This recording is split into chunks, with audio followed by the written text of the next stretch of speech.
ಇವತ್ತು ರಾಮನಗರ ಜಿಲ್ಲೆ ಒಂದೇ ಅಲ್ಲ, ಇಡೀ ರಾಜ್ಯದ ಪ್ರತಿ ಭಾಗದಲ್ಲೂ ಮೈಕ್ರೋ ಫೈನಾನ್ಸ್ನ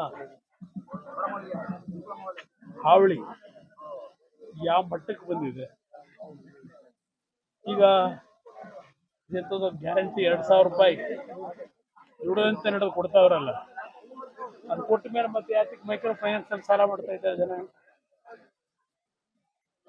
ನಾನು 18ರ ಮುಖ್ಯಮಂತ್ರಿ ಆದಾಗ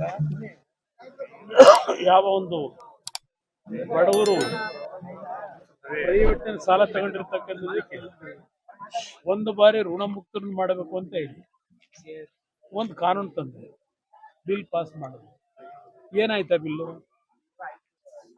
ಆ ಬಡವರ ಬಗ್ಗೆ ಚಿಂತನೆ ಮಾಡಿಲ್ಲ. ನಂತರ ಕೇರಳಗೆ ನಮ್ಮ ಅವತ್ತಿನ ಸಹಕಾರಿ ಸಚಿವರು ಬಂಡಪ್ಪ ಅವರು ಕೇರಳ ತಿಳಿಸಿ, ಅಲ್ಲಿ ಯಾವ ಬಡ ಕುಟುಂಬಗಳು ರೈತರು ಪ್ರೈವೇಟ್ ಅಲ್ಲಿ ಸಾಲ ತಗೊಂಡಿರ್ತಾರೆ, ಸಾಲ ತೀರಿಸ್ಲಿಕ್ಕೆ ಆಗಿರೋದಿಲ್ಲ, ಅವ್ರ ಮೇಲೆ ಯಾವುದೇ ರೀತಿ ಯಾರು ಹಿಂಸೆ ಕೊಡಬಾರದು ಅಂತ ಕೇರಳದಲ್ಲಿ ಒಂದು ಕಮಿಷನ್ ಮಾಡಿದ್ದಾರೆ.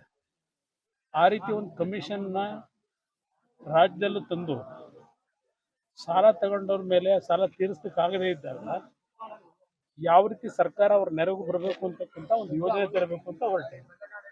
ಸರ್ಕಾರ ತೆಗೆದ್ರು, ಇವತ್ತು ನಡೀತಾ ಇದೆ ಸರ್ಕಾರ.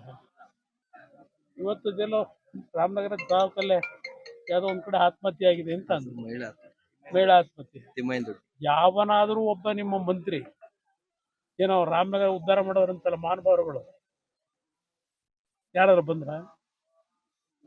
ಜನ ಅರ್ಥ ಮಾಡ್ಕೋಬೇಕು. ಯಾರು ಆ ಬಡವರ ನೆರವಿಗೆ ಬರ್ತಕ್ಕಂಥವ್ರು ಯಾರು ಇವತ್ತು ಬಡವರ ಹೆಸರಲ್ಲಿ ಲೂಟಿ ಮಾಡ್ತಾ ಇದ್ದಾರೆ, ಜನ ಅರ್ಥ ಮಾಡ್ಕೊಳ್ಳಿದ್ರೆ ಇದು ನಡೀತಾ ಇರುತ್ತೆ.